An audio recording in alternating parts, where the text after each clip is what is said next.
नमस्कार। आकाशवाणी जयपुर अजमेर से प्रस्तुत हैं प्रादेशिक समाचार।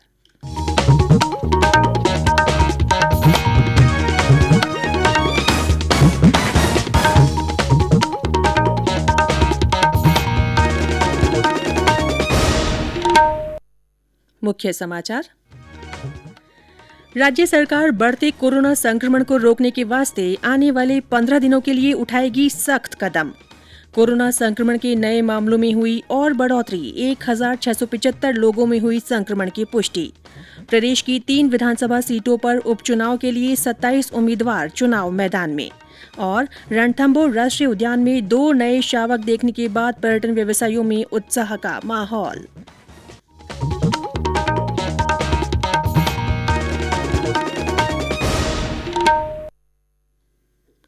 समाचारों के साथ मैं रितिका गुप्ता। कोविड मरीजों की संख्या फिर से बढ़ रही है, इसीलिए सभी श्रोताओं से अपील है कि कोई भी कोताही न बरतें। सभी सुरक्षा उपायों का पालन करें और 45 वर्ष से ऊपर के सभी लोग बेहिचक टीका लगवाएं। सुरक्षित रहें और इन 3 आसान उपायों का पालन करें। मास्क पहनें, 2 गज दूरी है जरूरी, सुरक्षित दूरी बनाए रखें, हाथ और मुंह साफ रखें। और अब समाचार विस्तार से। राज्य सरकार ने प्रदेश में कोरोना वायरस संक्रमण के बढ़ रहे मामलों को नियंत्रित करने के लिए आने वाले 15 दिनों के लिए सख्त कदम उठाने का निर्णय लिया है। इस विषय में गृह विभाग विस्तृत दिशा निर्देश 1-2 दिन में जारी करेगा। मुख्यमंत्री अशोक गहलोत ने कल वीडियो कॉन्फ्रेंस के माध्यम से कोविड-19 संक्रमण और वैक्सीनेशन की स्थिति की उच्च अधिकारियों और विशेषज्ञ डॉक्टरों के साथ समीक्षा करते हुए ये बात कही। उन्होंने प्रशासन, पुलिस और स्वायत्त शासन के अधिकारियों को निर्देश दिए कि वे पूर्व में जारी किए गए दिशा निर्देशों की अनुपालना करते हुए बाजारों में मास्क और उचित दूरी के नियम की पालना नहीं होने पर संबंधित दुकान, व्यावसायिक प्रतिष्ठान को 72 घंटे के लिए सील करने की सख्त कार्रवाई करे। श्री गहलोत ने बैठक में कोविड टीकाकरण की गति को बढ़ाने के भी निर्देश दिए। उन्होंने प्रदेशवासियों से अपील की कि उन्हें कोरोना के खिलाफ छिड़ी इस जंग में सरकार का सहयोग करने के लिए आगे आना चाहिए। प्रदेश में कोरोना संक्रमण के नए मामलों में कल और बढ़ोतरी हुई। कल 1675 मामले सामने आए। सक्रिय मरीजों की संख्या बढ़कर 11,738 हो गई है।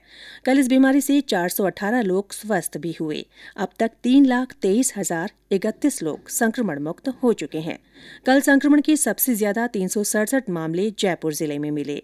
इनके अलावा कोटा में 199, जोधपुर में 195, उदयपुर में 128, डूंगरपुर में 113, भीलवाड़ा में 71, चित्तौड़गढ़ में 64, अजमेर में 60, सिरोही में 55, राजसमंद में 54, अलवर में 50, हनुमानगढ़ में 37, झालावाड़ में 30, पाली में 29, नागौर में 28, बांसवाड़ा में 25, 12 और बीकानेर में 21, बूंदी में 19, प्रतापगढ़ में 17, श्रीगंगानगर में 16, सीकर में 15, जालौर में 13, धौलपुर में 12, टोंक में 8, बाड़मेर में 7, दौसा में 5, भरतपुर और झुंझुनू में 4, चूरू और सवाईमाधोपुर में 3, जैसलमेर और करौली में 1 नए मरीज सामने आए। राज्य में कल इस बीमारी से 3 और लोगों की मृत्यु के साथ ही मृतकों की संख्या कुल 2,827 हो गई है। इस बीच प्रदेश में कोविड के प्रति जागरूकता लाने और कोविड दिशा निर्देशों की पालना के लिए प्रशासन सतर्कता बरत रहा है। करौली जिले से हमारे संवाददाता ने बताया कि जिले की सीमा से लगते अन्य राज्यों के यात्रियों को प्रवेश से पहले उनकी कोरोना जांच रिपोर्ट देखी जा रही है। इसके अभाव में उन्हें वापस भेजा जा रहा है। जिले में भी कोरोना मरीजों की बढ़ती संख्या को देखते हुए जिला प्रशासन द्वारा राज्य सरकार की ओर से जारी गाइडलाइन की अनुपालना में राजस्थान में प्रवेश करने वाले व्यक्तियों से 72 घंटे पूर्व की रिपोर्ट की जांच की जा रही है। इसके अभाव में यात्रियों को वापस भी भेजा जा रहा है। वहीं कैला देवी मेला स्थगित होने के बावजूद कई अन्य राज्यों से आ रहे श्रद्धालुओं से भी 72 घंटे पूर्व की रिपोर्ट मांगी जा रही है। जिला प्रशासन द्वारा जिले से लगती उत्तर प्रदेश और मध्य प्रदेश की सीमाओं पर चेक पोस्ट बनाई गई है, जहाँ गहनता से जाँच की जा रही है। इसके साथ साथ जिला प्रशासन द्वारा कोविड-19 के दिशा निर्देशों की पालना जिले भर में सख्ती से करवाई जा रही है। बांकी बिहारी शर्मा, आकाशवाणी समाचार, करौली। श्रीगंगानगर जिले में भी कोरोना संक्रमण को रोकने के लिए दुकानों पर बिना मास्क पहने ग्राहकों और दुकानदारों के चालान काटे जा रहे हैं। डूंगरपुर जिले की सीमाओं पर सख्ती बढ़ाने के साथ ही कोरोना रिपोर्ट के बिना किसी को भी जिले में प्रवेश नहीं दिया जा रहा है। जिला कलेक्टर सुरेश कुमार ओला ने कल राजस्थान गुजरात बॉर्डर का निरीक्षण कर व्यवस्थाओं का जायजा लेते हुए आवश्यक दिशा निर्देश दिए।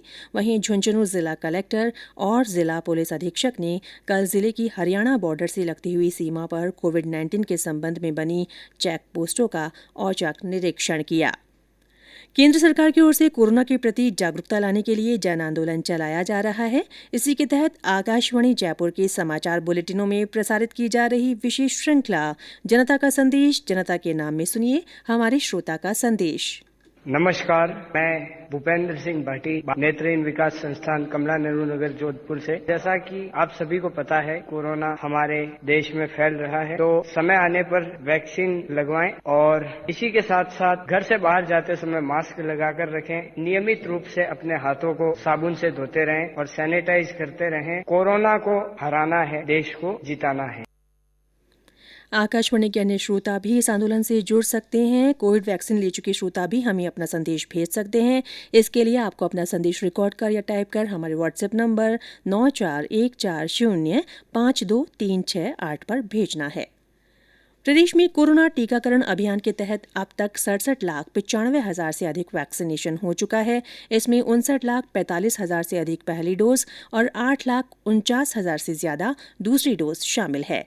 कल 4,50,000 से ज्यादा टीके लगाए गए। इस बीच बूंदी जिले में आज 110 केंद्रों पर टीकाकरण किया जाएगा। ये समाचार आकाशवाणी जयपुर अजमेर से प्रसारित किए जा रहे हैं। समाचारों का सिलसिला यूं ही जारी रहेगा। उससे पहले ये संदेश।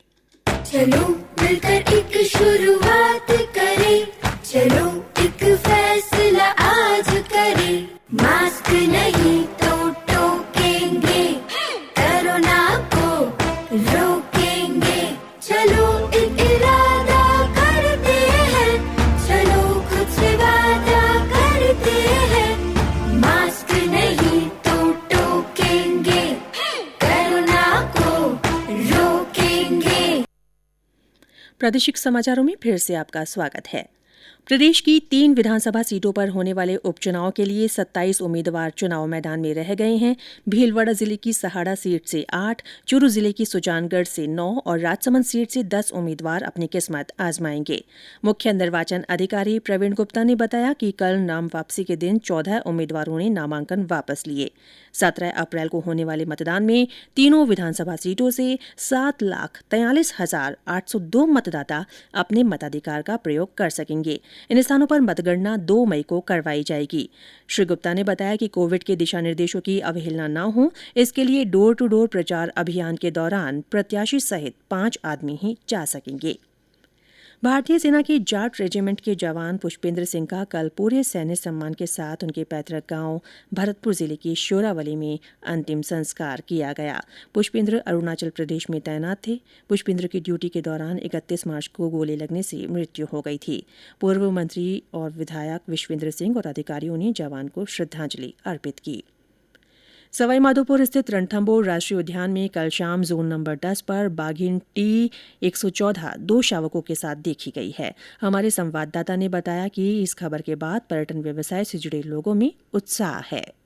कल शाम की पारी में जोन नंबर 10 पर भ्रमण के लिए गए पर्यटकों को बाघिन T114 2 शावकों के साथ नजर आई है। शावकों की उम्र करीब 3 माह के आसपास बताई जा रही है। बाघिन T114 T13 की बेटी है, जो पहली बार मां बनी है। रणथंभौर राष्ट्रीय उद्यान में इस वर्ष बाघिन T60, T102, T107 के बाद यह चौथी बाघिन है जो शावकों के साथ देखी गई है। रणथंभौर राष्ट्रीय उद्यान में बाघों का कुनबा बढ़ने के साथ ही सभी पर्यटन व्यवसायियों में हर्ष की लहर है। वहीं वन अधिकारियों ने प्रभावी गश्त के निर्देश भी जारी किए हैं। सतीश वर्मा, आकाशवाणी समाचार, सवाईमाधोपुर। प्रदेश में कल से नया पश्चिमी विक्षोभ सक्रिय होगा। इसका असर पश्चिमी राजस्थान के जैसलमेर, नागौर, जोधपुर, बीकानेर, हनुमानगढ़, श्रीगंगानगर और चूरू जिलों में रहेगा। मौसम विभाग ने ये जानकारी देते हुए बताया कि कल पश्चिमी राजस्थान के जोधपुर और बीकानेर संभाग में धूल भरी तेज हवाएं चल सकती हैं। 6 अप्रैल को जोधपुर और बीकानेर संभाग में ही तेज अंधड़ के साथ मेघ गर्जन और हल्की बारिश की संभावना भी जताई गई है। और अंत में मुख्य समाचार एक बार फिर। राज्य सरकार बढ़ते कोरोना संक्रमण को रोकने के वास्ते आने वाले 15 दिनों के लिए सख्त कदम उठाएगी।